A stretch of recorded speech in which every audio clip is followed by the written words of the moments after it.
Alors bonjour à tous et bienvenue dans cette nouvelle vidéo sur RedBTS MUC, j'espère que vous allez tous très bien. Aujourd'hui on va voir un auteur de management, donc un auteur super important puisqu'il s'agit de Schumpeter. C'est vraiment l'auteur le plus important à retenir pour l'épreuve de management qu'on va ressortir à chaque épreuve de management en BTS MUC, en tout cas, ou BTS MCO c'est pareil. C'est vraiment l'auteur qu'il va falloir sortir. Et donc dans cette vidéo on va voir qu'est-ce qu'il dit, quelles sont les notions à retenir sur cet auteur.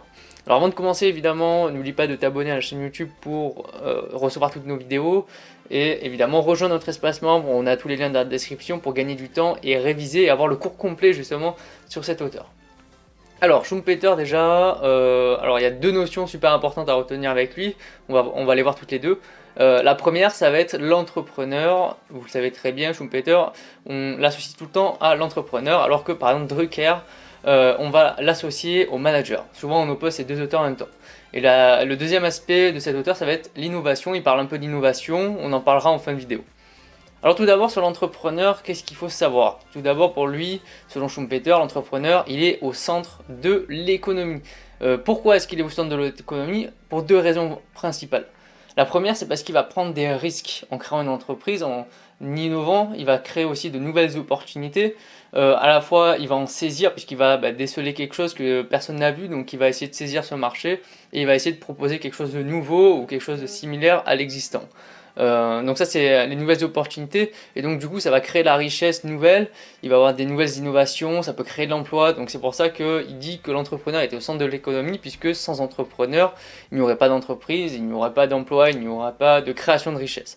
Donc pour lui c'est vraiment les bases à savoir pour l'entrepreneur. Ensuite l'entrepreneur, qu'est-ce qui est important à retenir dessus?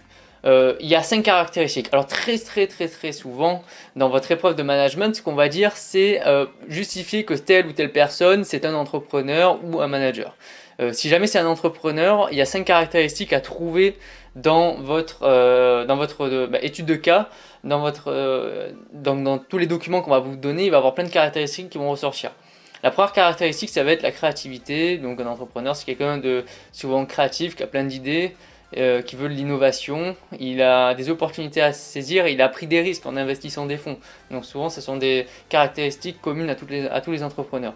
Il y a également la motivation, il est à fond dans ce qu'il fait, il a plein d'idées, il est très persévérant et souvent c'est souvent dit dans vos études de cas, il y a eu souvent des échecs mais c'est pas parce qu'il y a eu des échecs qu'il a abandonné. Donc il a persévéré, beaucoup travaillé pour pouvoir réussir là où il est.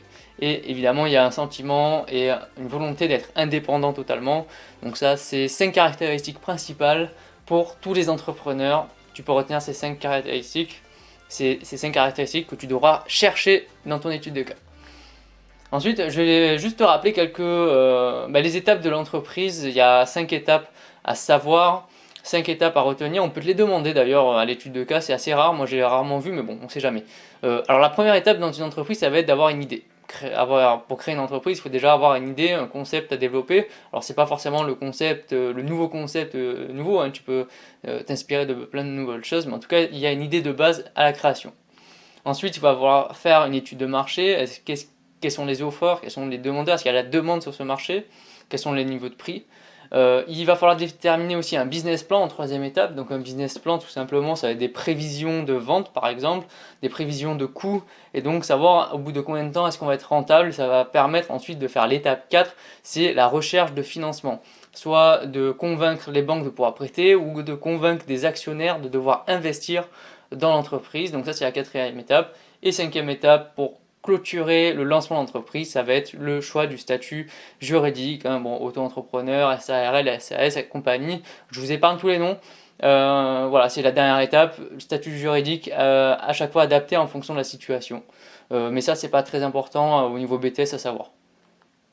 Dernière partie de cette vidéo, on va parler de Schumpeter au niveau de l'innovation. Donc il y a 5 innovations majeures selon lui, 5 types d'innovation.